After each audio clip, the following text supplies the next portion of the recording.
Mga pagbasa ng mga salita ng makapangyarihang Diyos, ukol sa paghahangad sa katotohanan. Paano hangarin ang katotohanan? 16. Kung ang isang tao ay tao at nagtataglay ng normal na pagkatao, napakahalaga ng kakayahang makilatis ang tama sa mali.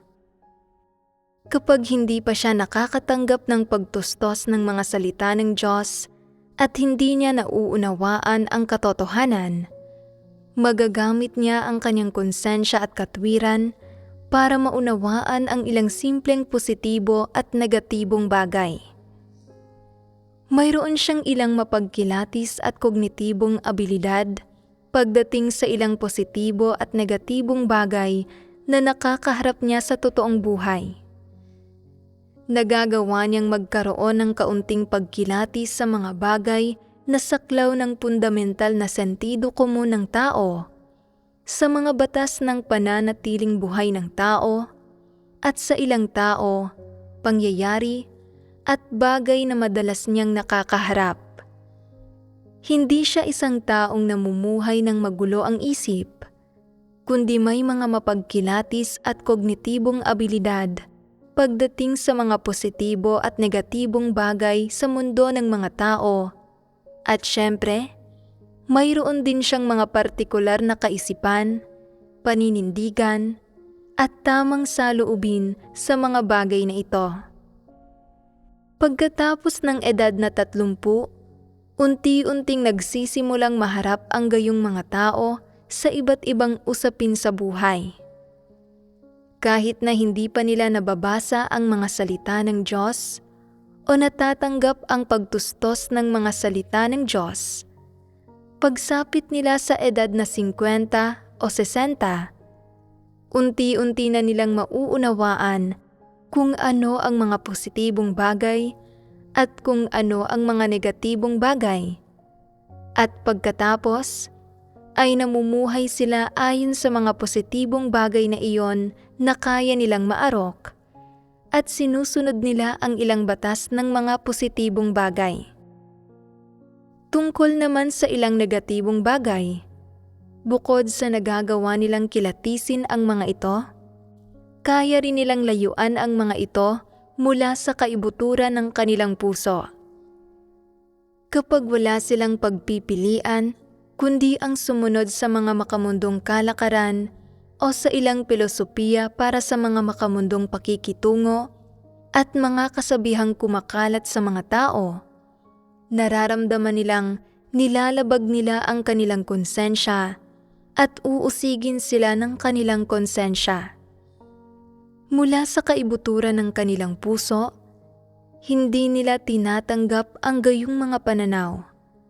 Kumikilos lamang sila sa ganitong paraan, alang-alang sa pananatiling buhay o pansamantalang mga pakinabang. Hindi nila orihinal na intensyong gawin ang mga bagay na ito. Sa halip, isa itong pagpiling ginawa ng labag sa kanilang kalooban. Pagkatapos manampalataya sa Diyos ng gayong mga tao, mas pinagtutuunan nila ng pansin kung ano mismo ang sinasabi ng mga salita ng Diyos tungkol sa lahat ng uri ng issue, tulad ng mga nauukol sa buhay at pananatiling buhay ng tao, kung ano mismo ang mga tumpak na pahayag ng Diyos patungkol sa mahihirap na problema sa buhay ng tao, at kung ano mismo ang hinihingi ng Diyos na gawin ng mga tao kapag nahaharap sila sa mga ito. Inaasam nila ang mga sagot sa mga tanong na ito. Kapag natatanggap nila ang mga sagot, hindi nila nararamdaman na ang pagsasagawa ayon sa mga salita ng Diyos ay masyadong mahirap o masyadong salungat sa mga pangangailangan ng pagkatao. Sa halip, nararamdaman nila na tanging ang mga katotohanan ito ang tamang daan, ang dapat taglayin at makamit ng mga tao, at ang wangis na dapat taglayin ng mga tao sa buhay. Nararamdaman nila na kung mamumuhay ang mga tao sa ganitong paraan, tunay nitong matutugunan ang mga pangangailangan ng kanilang konsensya at pagkatao, at na sa pamumuhay lamang sa ganitong paraan nila, hindi nilalabag ang kanilang kalooban at saka lamang sila makakaramdam ng kapanatagan at magkakaroon ng kagalakan at kapayapaan. Nararamdaman din nila na saka lamang magkakaroon ng pag-asa ang mga tao at magiging handang patuloy na mabuhay, at saka lamang sila makakalaya mula sa iba't ibang masasamang puwersa, iba't ibang masasamang kalakaran, at sa hungkag na kalagayan kung saan namumuhay ang sangkatauhan. Sa ilalim ng impluwensya ng kanilang konsensya sa kaibuturan ng kanilang puso, gusto nila ang iba't ibang pahayag, turo, at pagtustos na nasa mga salita ng Diyos, at niyayakap nila ang mga ito mula sa kaibuturan ng kanilang puso. Mayroon silang pagnanais na hangaring makamit ang katotohanan. Bukod dito, habang mas lalong ipinapahayag ang mga salita ng Diyos, at habang ang pagtustos ng mga salita ng Diyos ay nagiging mas lalong praktikal at detalyado, ang kanilang pananabik para sa katotohanan at para sa mga positibong bagay ay lalong natutugunan. Hindi sa habang mas nakikinig sila ay mas lalo silang hindi mapakali, mas lalo nilang nararamdaman na ito ay sobrang detalyado o mas lalo silang naguguluhan. Sa kabaligtaran, habang mas nakikinig sila, mas tila nagiging malinaw ang mga bagay-bagay at mas nararamdaman nilang natatarok nila ang mga bagay-bagay at mayroon silang landas. Nararamdaman nila na may pag-asa sa hinaharap, na nakikita nila ang liwanag at may landas sila para isagawa ang katotohanan at makamit ang kaligtasan. Ang kanilang puso ay mas lalong nakakaramdam ng kapanatagan at mas lalo nilang nararamdaman na tama ang landas ng pananampalataya sa Diyos at na ang halagang ibinayad nila at ang lakas at dugo ng puso na ginugol nila bawat araw hanggang ngayon sa pananampalataya sa Diyos ay naging sulit at makabuluhan. Ito ay pinagtitibay sa kaibuturan ng kanilang puso. Bagamat natupad na ang kanilang pagnanais at medyo natugunan na ang kanilang pananabik para sa katotohanan, ang mga taong tunay na nananabik sa katotohanan ay magiging determinado at gagawa ng mga plano. Hinihingi sa kanilang sarili na isagawa at pasukin ang lahat ng aspekto ng katotohanan, ipatupad ang mga salita ng Diyos, ang iba't ibang katotohanang prinsipyo, at ang iba't ibang hinihingi ng Diyos sa kanilang sarili, tinutulutan ang mga salita ng Diyos na maging pamantayan para sa kanilang mga kilos at sariling asal sa totoong buhay, at maging kanilang buhay realidad. Dati, noong hindi pa nila nauunawaan ang katotohanan, nakapagsasalita lamang sila ng ilang salita at doktrina. Kapag nakakaharap sila ng mga bagay-bagay, nasa isang panig lang ang pananaw nila sa mga ito, tulad sa parabola ng mga bulag na tao at ng elepante. Hindi nila makita ang diwa ng problema at hindi nila alam kung ano ang gagawin. Pakiramdam nila ay labis na nakakabagot ang buhay, na walang mga layong pagsusumikapan at walang pag-asa, at namumuhay sila ng magulo ang isip. Ngunit ngayon ay iba na. Ang mga salita ng Diyos ay binibigkas ng palinaw, at ang katotohanan ay ibinabahagi ng mas lumilinaw. Nararamdaman nila na ang landas ay nagiging mas maliwanag at mas malinaw, at na may daan pasulong. At mayroon silang mga salita ng Diyos na susundin bilang batayan para sa bawat salitang binibigkas nila, bawat bagay na ginagawa nila, at bawat uri ng taong nakakaharap nila. Nararamdaman nila na ang mga salita ng Diyos ay napakapraktikal at napakabuti, at pinagtibay nila na ang pananampalataya sa Diyos ang tamang daan, na ang pananampalataya sa Diyos ay maaaring humantong sa kaligtasan, at na ang pananampalataya sa Diyos sa ganitong paraan ay makapagbibigay kakayahan sa kanila na isabuhay ang isang wangis ng tao, at na ito ay napakamakabuluhan at napakahalaga. Habang inaasam at isinasagawa ang mga katotohanan, patuloy rin silang pumapasok sa mga katotohanan ito at patuloy na umaani ng magagandang bunga. Habang natutugunan ang pananabik at pangangailangan para sa mga positibong bagay ng kanilang konsensya at pagkatao, unti-unti ring nagbabago ang kanilang buhay. Bagamat madalas silang nagbubunyag ng mga tiwaling disposisyon at naghihimagsik laban sa Diyos, at madalas, kahit labag sa kanilang kalooban, ay kumikilos sila ayon sa kanilang mga tiwaling disposisyon, sa kanilang laman, at sa kanilang mga hangal at walang katotohanang kaisipan at pananaw kapag nakakaharap sila ng mga bagay-bagay. Kasabay nito ay mayroon ding isang magandang phenomenon. Kapag ginagawa nila ito, ang kanilang konsensya ay madalas na hindi mapalagay at nararamdaman nilang ang kanilang mga tiwaling disposisyon ay malalim na nakaugat at mahirap baguhin.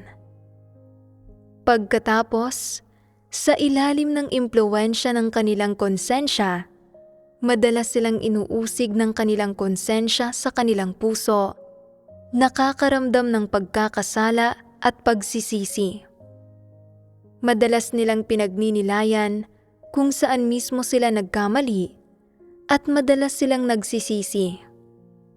Ang lahat ng ito ay mga epekto ng konsensya. Kung may konsensya ang mga tao, magkakaroon sila ng mga damdaming ito at ng mga pagpapamalas na ito. Kung may konsensya ang mga tao, ganito sila mamumuhay, madalas na nagninilay sa kanilang sarili, at madalas na nagsisisi at nagbabago ng landas. Bagamat madalas silang nahaharap sa mga kabiguan at hadlang, at madalas na nahaharap sa pagpupungos, paghatol at pagkastigo dahil sa paggawa ng mali, dahil madalas silang nagsisisi at nagbabago, nananatiling pareho ang kanilang layon na hangarin ang katotohanan, at sa huli, magkakaroon sila ng magandang resulta at magandang ani. Madalas silang nakakaramdam ng pagsaway at pagkakasala, at madalas silang nagbabago ng landas at nagsisisi. Isa itong magandang phenomenon. Ipinapakita nito na nasa tamang landas na sila, at sa huli ay magkakaroon sila ng mga tunay na pakinabang. Sa isang banda, medyo nabawasan na ang kanilang mga tiwaling disposisyon at nabawasan na ang kanilang paghihimagsik laban sa Diyos. Dati, kapag nakakaharap sila ng mga bagay na hindi naaayon sa kanilang mga kuro-kuro, nagrereklamo sila. Ngunit ngayon ay hindi na sila nagrereklamo at kaya na nilang hanapin ang katotohanan. Alam nilang ang pagtrato sa Diyos at sa gawain ng Diyos batay sa mga kuro-kuro at imahinasyon ay baligho, katawa-tawa at hindi tama. Dagdag pa rito, bagamat dati ay nagiging negatibo sila kapag nakakaharap ng mga paghihirap, ngayon ay hindi na sila negatibo. Kaya na nilang harapin ang mga ito ng tama at magpasakop sa mga pamamatnugot at pagsasaayos ng Diyos. Bagamat kung minsan ay maaaring maging negatibo sila, Hindi nito naaapektuhan ang paggampan sa kanilang tungkulin at naging deboto na sila sa paggawa ng kanilang tungkulin. Sasabihin sa kanila ng kanilang konsensya na tama ang paggawa nito. Kapag kumikilos sila sa ganitong paraan, magkakaroon sila ng kapayapaan sa kanilang puso at walang pagkaramdam ng akusasyon, at lalo nilang mararamdaman na ganito sila dapat kumilos. Habang lalo silang nagsasagawa sa ganitong paraan, lalo nilang natatanto ang kahalagahan ng paghahanap at pagsasagawa ng katotohanan sa lahat ng bagay, at lalo nilang nararamdaman na dapat nilang hanapin ang katotohanan at dapat silang magsagawa ayon sa mga katotohanang prinsipyo, na tama ang landas na ito at na ang pagsasagawa sa ganitong paraan ay nagbubunga ng mga pakinabang. Kapag may gayong mga pakinabang ang mga tao, natutuklasan nilang nagbabago ang kanilang ugnayan sa Diyos, na nagbabago ang buhay sa kanilang kalooban, at na ang kanilang mga tiwaling disposisyon ay lalong humihina ang kapit, na nababawasan ang paggapos at paglilimita ng mga disposisyong ito sa kanila. Natutuklasan din nila na ang kanilang pagnanais na hangarin ang katotohanan at ang kanilang pananabik para dito ay lalong lumalakas, at na ang kanilang lakas para isagawa ang katotohanan at pagtagumpayan ang kanilang mga tiwaling disposisyon ay tumitindi rin. Sa ganitong paraan, magkakaroon ang mga tao ng isang partikular na uri ng pakiramdam na may pag-asa para sa kanila na iwaksi ang mga tiwaling disposisyon at makamit ang kaligtasan, na tama ang landas na kanilang tinatahak at na tama ang pagtanggap, pagsasagawa at pagpapasakop sa katotohanan. Ito ang saloobin sa katotohanan ng mga taong nagtataglay ng konsensya at katwiran ng pagkatao. Ito ang pagpapamalas na taglay ng mga tao habang unti-unti nilang tinatanggap ang katotohanan. Ito ang pinakanormal na pagpapamalas. Para sa mga hindi nagtataglay ng pagpapamalas na ito, ang kanilang konsensya ay hindi makakaganap ng anumang tungkuling magkontrol. Iyon ay sa pinakamababa. Kung may konsensya ka, tiyak na gaganap ng tungkuling magkontrol ang iyong konsensya. Kung hindi makakaganap ng tungkuling magkontrol ang iyong konsensya, ang konsensya mong iyan ay hindi isang konsensya. Wala kang konsensya. Kung may konsensya ang mga tao, magagawa nilang makilatis ang tama sa mali, makilatis ang mga positibong bagay mula sa mga negatibong bagay, at pipiliin nila ang mga positibong bagay at tatalikuran ang mga negatibong bagay. Kung may konsensya ang mga tao at nakakakilatis ng tama sa mali, pipiliin nilang tumanggap, magsagawa, at magpasakop sa katotohanan at kumilos ayon sa mga katotohanang prinsipyo.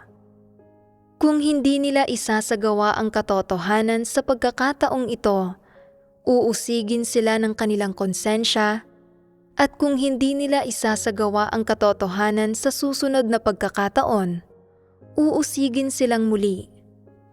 Kung may pagkaramdam ka ng konsensya at nauunawaan mo ang tama sa mali, dahil nakarinig ka na ng napakaraming katotohanan, kapag paulit-ulit kang gumagawa ng mali, lalo ka pang uusigin at aakusahan ng iyong konsensya, at magagawa mong magpasakop sa pagkaramdam ng iyong konsensya at gawin ang tamang pasya. May ilang taong nagsasabi, "Inuusig din ako ng konsensya ko kapag gumagawa ako ng mali, pero kahit inuusig na ako sa loob ng 10 o 20 taon, ayaw ko pa ring piliing isagawa ang katotohanan. Kung gayon, sinasabi ko na ang konsensya mong iyan ay hindi isang konsensya. Sinasabi mong pakiramdam mo ay inuusig ka ng iyong konsensya, pero sa loob ng napakaraming taon ay hindi mo nagawang magbago ng landas o magsisi, at ang tinatawag mong konsensya ay nabigong kontrolin ka para piliin mo ang tamang landas. Kung gayon, ang iyong konsensya ay hindi isang konsensya at wala kang pagkatao. Sinasabi mo, alam ko kung ano ang wasto at kung ano ang hindi wasto. Paano mo nagagawang sabihin na wala akong konsensya? Nangangahulugan lang iyan na masyadong matigas ang iyong kalooban at hindi na gumagana ang iyong konsensya. Kung tunay kang nagtataglay ng konsensya ng pagkatao, kapag gumagawa ka ng mali at inuusig ka ng iyong konsensya, magkakaroon ng pagkiling sa positibo ang iyong pagkatao at aakusahan ka ng iyong konsensya mula sa loob. Sasabihin nito, mali ito, labis itong walang pagkatao. Kung palagi ka nitong inuusig ng ganito, anong uri ka ng tao kung wala kang kamalayan dito? Tanging ang mga walang konsensya ang walang ganitong kamalayan. Kung tunay kang may konsensya, kapag inuusig ka ng iyong konsensya, mananatili pa bang matigas ang kalooban mo? Kung sinasabi mo, inuusig na ako ng konsensya ko sa loob ng 10 o 20 taon at wala akong naramdamang anuman na kakaiba. Kung gayon, hindi ka isang taong may konsensya.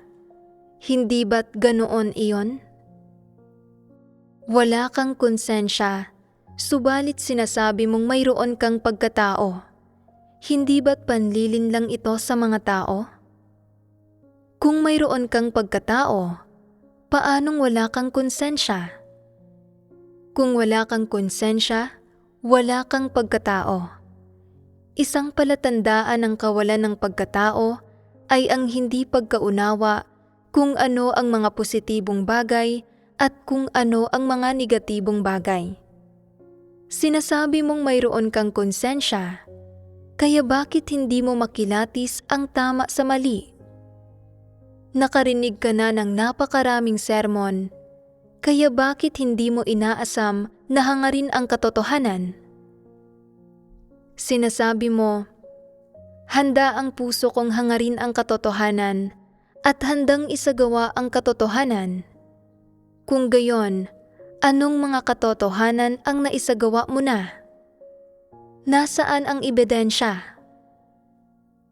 Kung minamahal ng iyong puso ang katotohanan at handa itong hangarin ang katotohanan, bakit hindi mo isinasagawa ang katotohanan? Hindi ba't panlilin lang ito sa mga tao? Hindi ba't tulad lang ito ng mga kasinungalingan ng isang manlilin lang? Tulad lang ito ng malaking pulang dragon na palaging ipinoproklama na lahat ng ginagawa nito ay para paglingkuran ang mga tao at para bigyan sila ng kakayahang mamuhay ng maligaya. Ngunit kapag nananampalataya ang mga tao sa Diyos at tinatahak ang tamang landas, walang habas sila nitong inaaresto at inuusig. Hindi nito pinahihintulutan ang mga tao na sumunod sa Diyos. Hindi sila pinahihintulutang tanggapin ang katotohanan at makamit ang kaligtasan.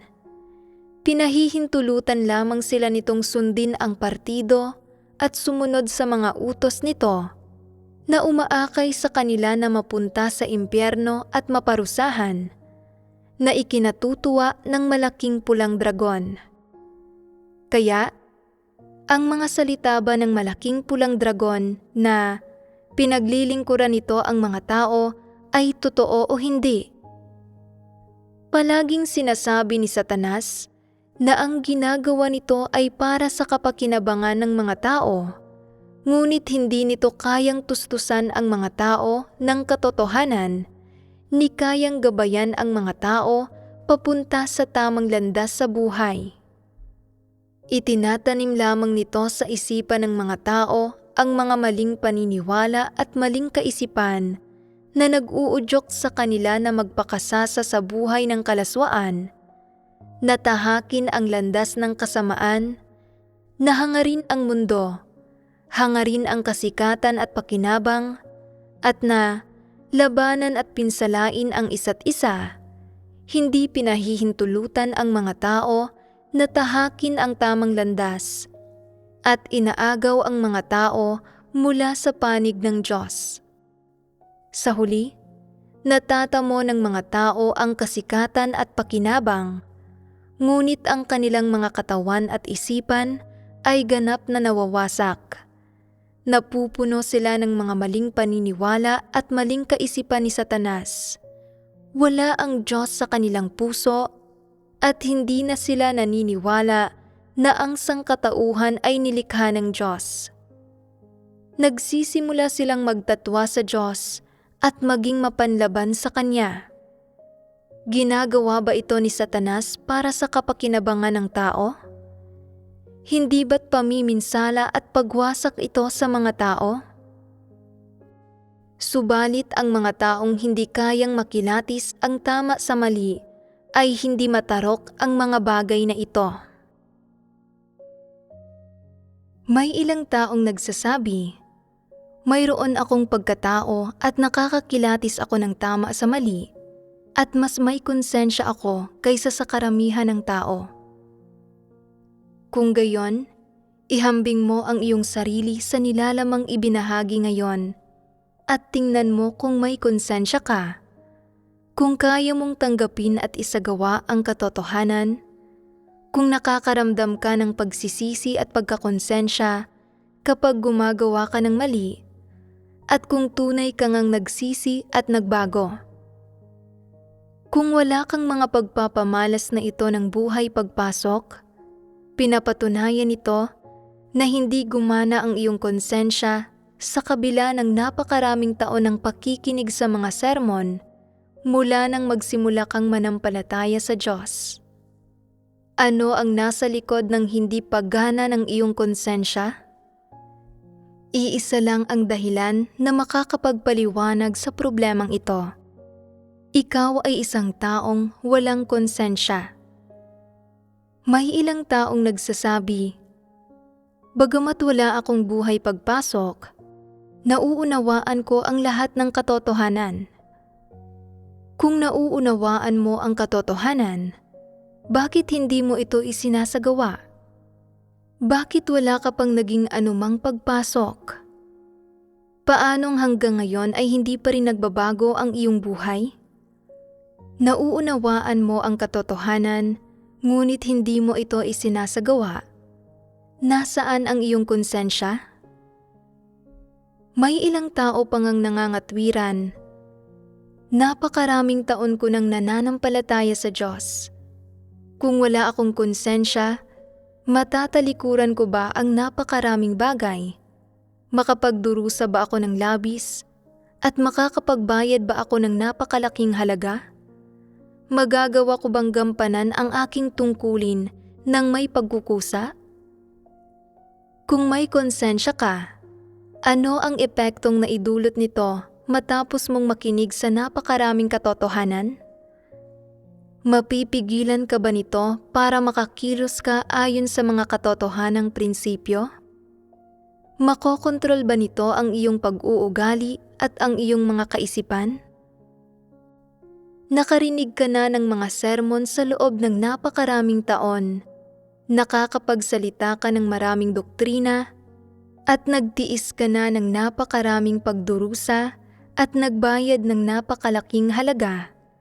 Kung gayon, bakit hindi gumaganap ng papel ang iyong konsensya sa pagkontrol sa iyong pag-uugali? Nag-uudyok sa iyong kumilos ayon sa mga prinsipyo at pumipigil sa iyong labagin ang mga ito? Kung napakalaki ng iyong konsensya at pagkatao at napakarami mo nang naunawa ang katotohanan, bakit hindi mo maisagawa ang mga ito? Paanong hayagan mong nilalabag ang mga prinsipyo at hayagang ginugulo ang gawain ng iglesia?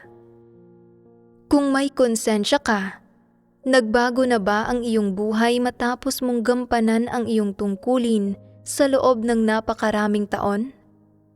Hindi ka nagbago at wala kang anumang pagpasok sa katotohanan.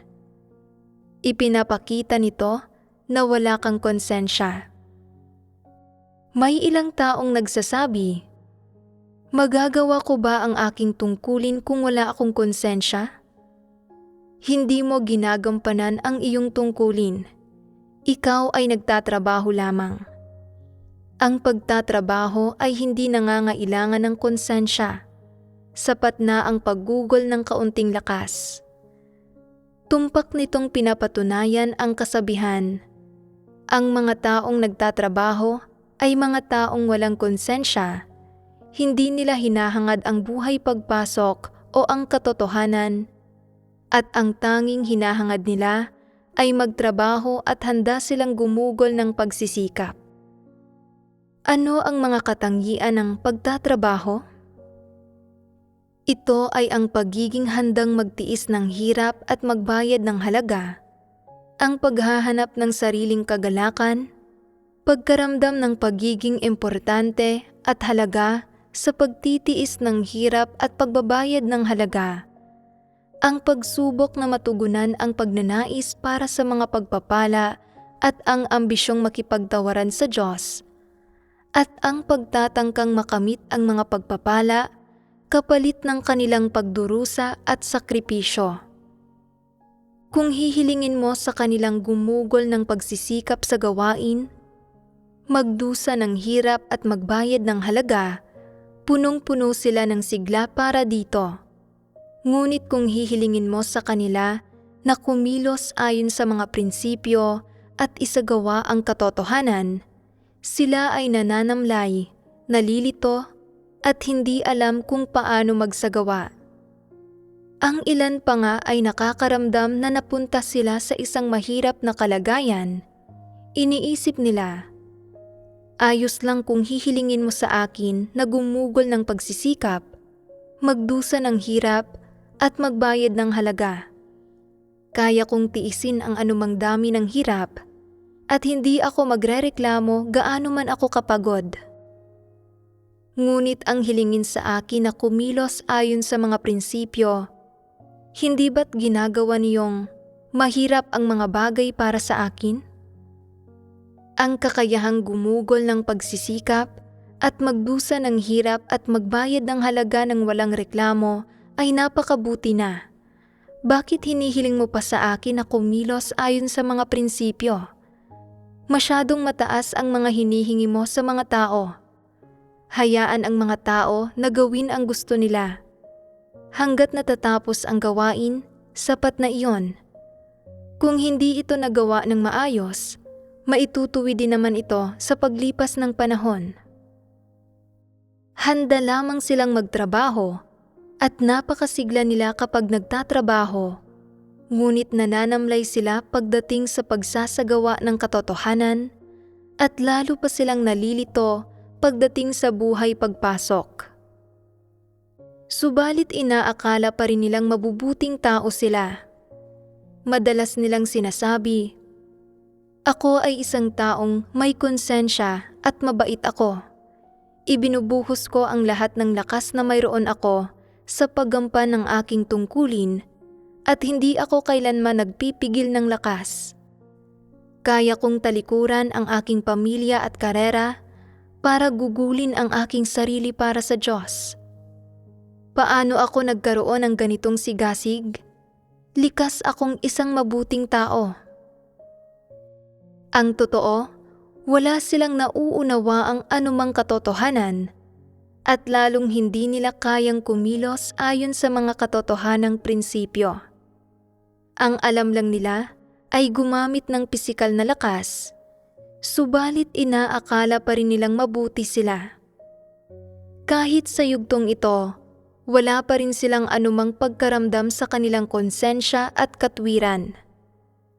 Kung tunay kang may konsensya, Paano lumabas sa bibig mo ang gayong mga baluktot na pangangatwiran? Paanong wala kang dalisay na pagkaarok sa katotohanan? Kung mayroon kang konsensya at pagkatao, paanong hindi ka nakinig ng maigi sa mga salita ng Diyos, sa kung ano ang mga hinihinging pamantayan ng Diyos para sa mga tao, at sa kung anong mga prinsipyo ang dapat sundin sa bawat bagay na ginagawa mo?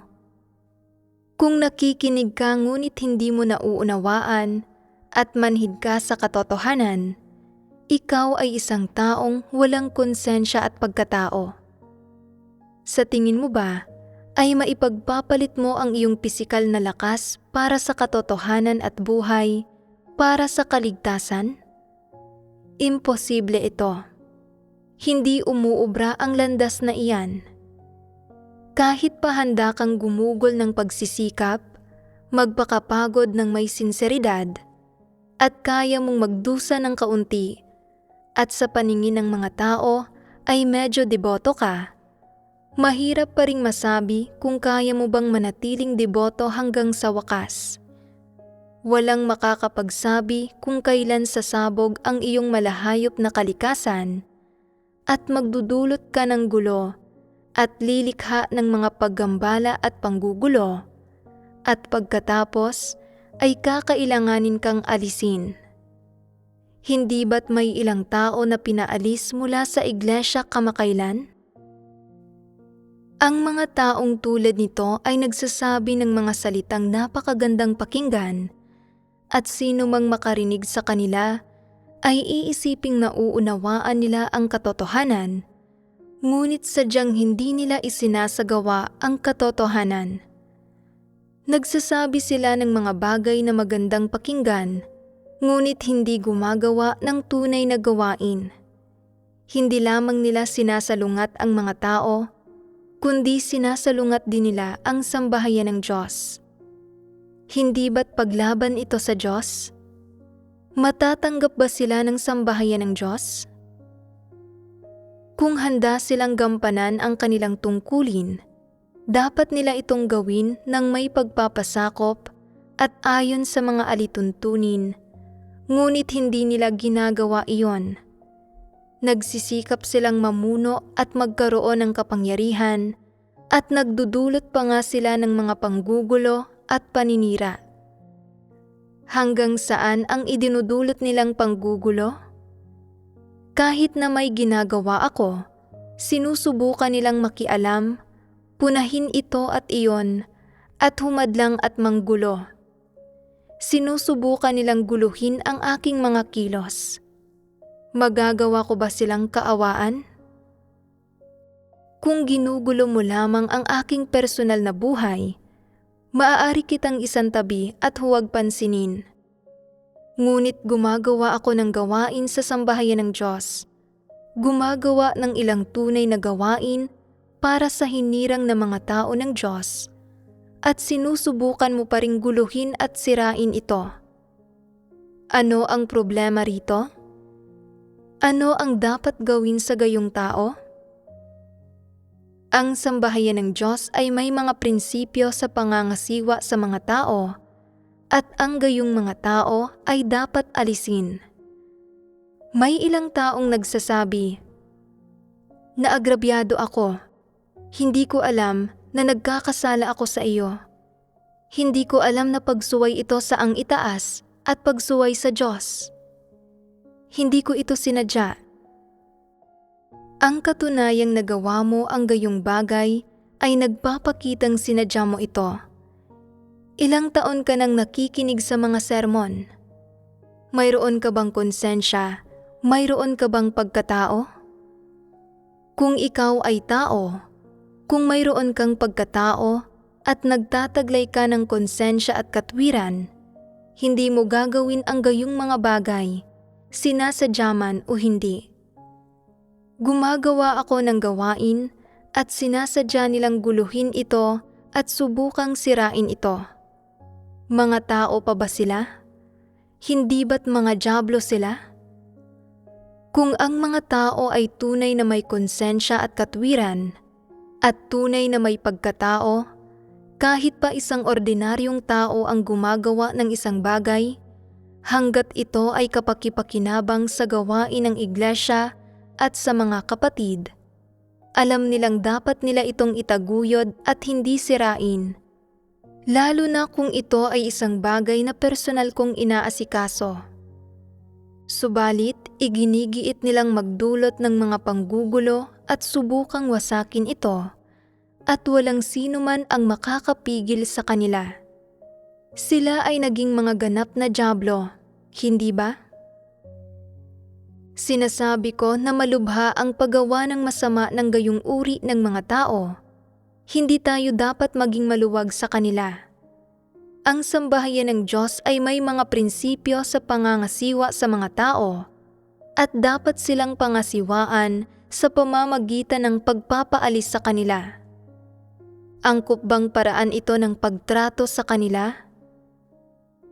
Kung sa kanilang pang-araw-araw na buhay lamang sila sumusunod sa kanilang mga personal na kagustuhan, katanggap-tanggap iyon. Halimbawa, maaari kong sabihin, gusto kong kumain ng noodles. Kung saan tutugon sila, hindi ko gustong kumain ng noodles. Kapag nagluto ako, ipagluluto kita ng noodles at magsasaing ako ng kanin para sa sarili ko. Ang usaping ito ay hindi kinasasangkutan ng gawain ng iglesia, ni kinasasangkutan ng anumang katotohanang prinsipyo, lalo nang hindi ito kinasasangkutan ng pagkatao o konsensya ng isang tao. Ang pagsunod sa iyong mga personal na kagustuhan dito ay ayos lang. Ngunit pagdating sa mga usaping kinasasangkutan ng gawain ng iglesia, hindi ito katanggap-tanggap. Kung walang pakundangan kang gumagawa ng masasamang gawa at nagdudulot ng mga paggambala at panggugulo, nilalabag mo ang mga atas administratibo. Anong uri ng tao ang magagawang mangahas na lumabag sa mga atas administratibo? Anong uri ng tao ang hayagang makakasuway sa katotohanan at sa sambahayan ng Diyos? Ang mga taong iyon na mapangahas at magulo ang isip at ang mga hayop ay kayang sumuway at manggulo sa ganitong paraan at mas kaya pa itong gawin ng mga dyablo.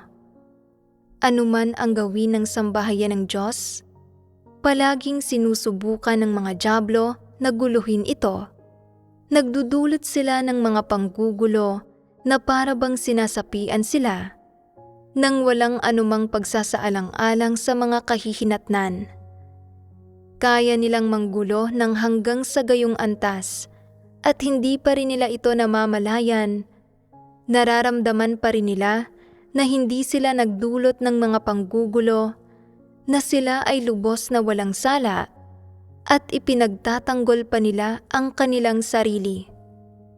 Hindi na kailangang makipagbahagi na ng anuman sa gayong mga tao. Ang pagpapaalis lamang sa kanila ang tamang gawin.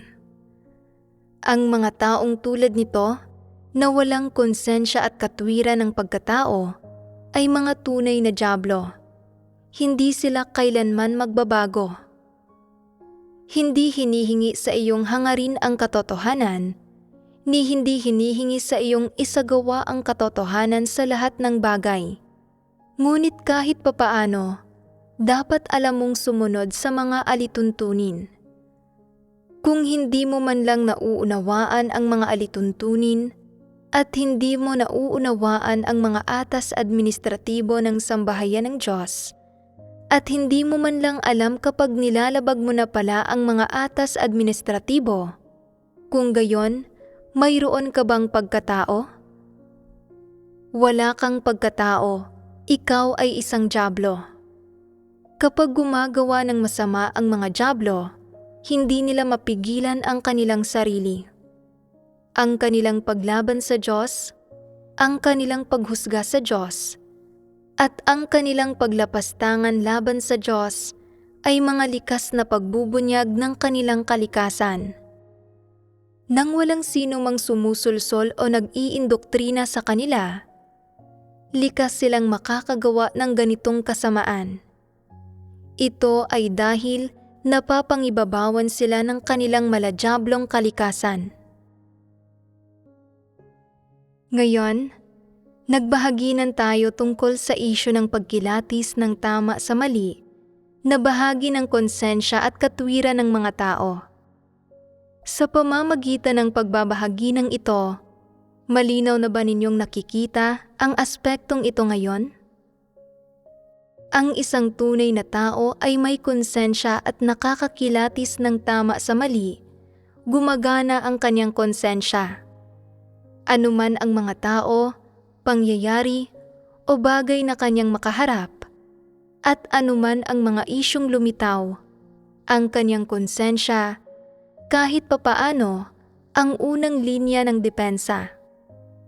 Sa isang banda, tutulungan ka ng iyong konsensya na husgahan at kilatisin kung aling mga bagay ang positibo at kung alin ang negatibo. Sa kabilang banda, makakatulong ito sa iyo na magsagawa ng pagsisiyasat at suriin ang landas sa iyong harapan upang hindi ka bumagsak ng mas mababa pa sa pinakamabababang pamantayan ng sariling asal. At sa huli, ay tutulungan ka nitong timbangin ang mga pagpipilian at piliin ang tamang landas. Natural, ang mga taong nakakaunawa sa katotohanan o na maraming taon ang nananampalataya sa Diyos at may pundasyon sa kanilang pananampalataya ay, sa ilalim ng impluwensya ng kanilang konsensya, pipili ng mga positibong bagay sa huli at pipili na hanapin at tanggapin ang katotohanan. Sa makatwid, ang konsensya ay gumaganap ng isang pangunahing papel sa loob ng pagkatao. Ginagampanan nito ang papel ng paggabay sa mga tao tungo sa tamang landas at pagkokontrol sa mga tao upang piliin nila ang mga positibong bagay. Kung ang isang tao ay walang konsensya, hindi na kailangang sabihin pa na hindi lamang siya magiging walang kakayahang pumili ng mga positibong bagay at ng tamang landas, kundi sa anumang bagay na kanyang gawin, wala siyang magiging pinakamababang pagpipigil at pagkontrol ng konsensya. Ang gayong tao ay nasa matinding panganib. Napakalaki ng posibilidad na gumawa siya ng masama at lumaban sa Diyos. Kung siya ay nagreinkarnasyon mula sa isang hayop, maaari niyang gawin ang mga bagay na ginagawa ng masasamang demonyo, at ang mga taong masasamang demonyo at mga dyablo ay makakagawa ng mas malalaki pang kasamaan na lubhang nakakatakot. Kaya, napakahalaga ng pagkakaroon ng konsensya. Malinaw ba iyon? Kung ang isang tao ay walang konsensya para kontrolin ang kanyang pag-uugali at gabayan siyang tahakin ang tamang landas, ang landas na kanyang pipiliin ay tiyak na magiging isang maling landas, at ang kanyang gagawin ay mga negatibong bagay. Magiging hindi sukat akalain ang mga kahihinatnan.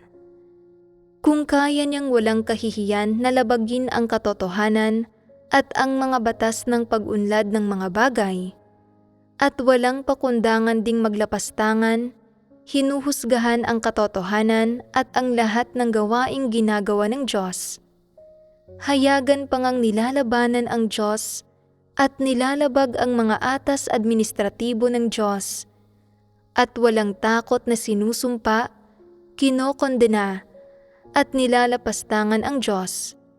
Kung gayon, siya ay mismong kapareho ng mga dyablo at ni Satanas.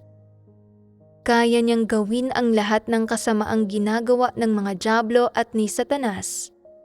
Gawin ang lahat ng bagay na ginagawa ng mga dyablo at ni Satanas, at bigkasin ang lahat ng maling kaisipan, maling paniniwala, at baluktot na argumentong binibigkas ng mga dyablo at ni Satanas. Ang mga taong ito ay mga tunay na dyablo at mga Satanas. Ano ang naunawaan ninyo mula sa pagbabahaginan ngayon? Naunawaan ko na ang mga taong may pagkatao ay nagtataglay ng konsensya at katuwiran at nakakakilatis ng tama sa mali. Tungkol naman sa pagkilatis ng tama sa mali, ipinaliwanag ng Diyos gamit ang iba't ibang halimbawa nang may sukdulang kalinawan kung ano ang mga positibong bagay at kung ano ang mga negatibong bagay, upang kapag nahaharap tayo sa mga bagay-bagay, makakagawa tayo ng mga tumpak na paghusga at kasabay nito ay magkakaroon tayo ng mga tamang perspektiba sa likod ng ating paghahangad. Dapat nating panabikan at hangarin ang mga positibong bagay at kamuhian at tanggihan ang mga negatibong bagay. Ang konsensya at katuwiran sa loob ng pagkatao, ang mga pinakapangunahing kondisyon para makamit ng isang tao ang kaligtasan. Kung taglay mo ang dalawang pangunahing kondisyong ito, ngunit hindi mo hinahangad ang katotohanan at hindi mo isinasagawa ang kaunting katotohanang nauunawaan mo, at sa huli ay hindi mo makamit ang pagpapasakop sa katotohanan, kung gayon, hindi mo pa rin makakamit ang kaligtasan. Ang konsensya at katwiran ay mga pangunahing kondisyon lamang para sa kaligtasan. Tungkol naman sa kung anong landas ang iyong tatahakin, nakadepende iyan sa iyong sariling pagpili. Kung ikaw ay isang taong tunay na may konsensya at katwiran, magkakaroon ka ng pagkakataon sa ilalim ng pagkontrol ng iyong konsensya na piliing tahakin ang landas ng paghahangad sa katotohanan. Kung kinokontrol at ginagabayan ka ng iyong konsensya para piliin mo ang tamang landas, ngunit ayaw mong magdusa at magbayad ng halaga, ayaw mong maghimagsik laban sa laman, at bitiwan ang mga bagay na may kaugnayan sa mga interes ng iyong laman, at hindi mo pa natatahak ang landas ng paghahangad sa katotohanan, kung gayon, wala ka pa ring pag-asa na magkamit ng kaligtasan. Ang pag-asa na magkamit ng kaligtasan ay, sa isang banda, direktang nauugnay sa konsensya ng iyong pagkatao. Sa kabilang banda, direkta rin itong nauugnay sa halagang kaya mong ibayad sa paghahangad sa katotohanan at sa iyong determinasyon at pagnanais na isagawa ang katotohanan.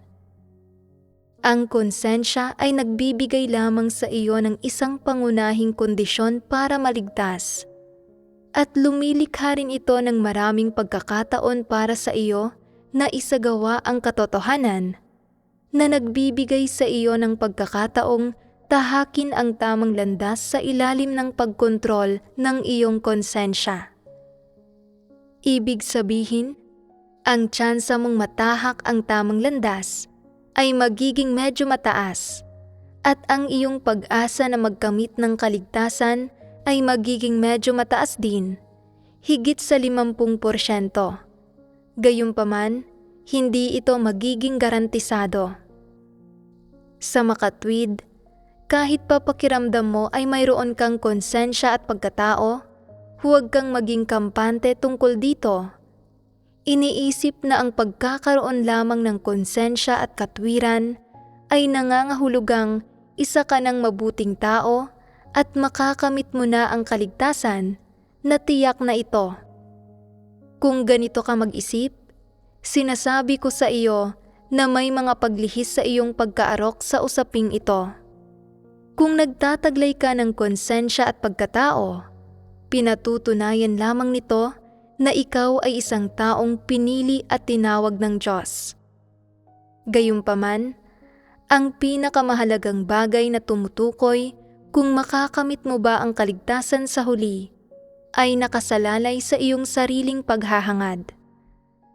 Kahit pa karaniwang aktibo ang iyong konsensya, madalas mong kinokontrol ang iyong pag-uugali at kinokontrol ka para piliin mo ang tamang landas. Kung madalas mong nilalabag ang iyong konsensya at hindi mo pinipili ang tamang landas, at hindi mo pinipiling isagawa ang katotohanan, kundi sa halip ay madalas mong pinangangalagaan ang iyong mga personal na interes, ang iyong personal na reputasyon at pride, at madalas mong isinasaalang-alang ang iyong personal na kinabukasan, mga ambisyon at mga pagnanais. Kung gayon, ang iyong pag-asa na makamit ang kaligtasan sa huli ay magiging napakaliit. Unti-unti mo itong sisirain. Ito ay magiging isang bagay na kalunos-lunos. Nauunawaan mo ba? Sige, hanggang dito na lang ang ating pagbabahaginan ngayon. Paalam.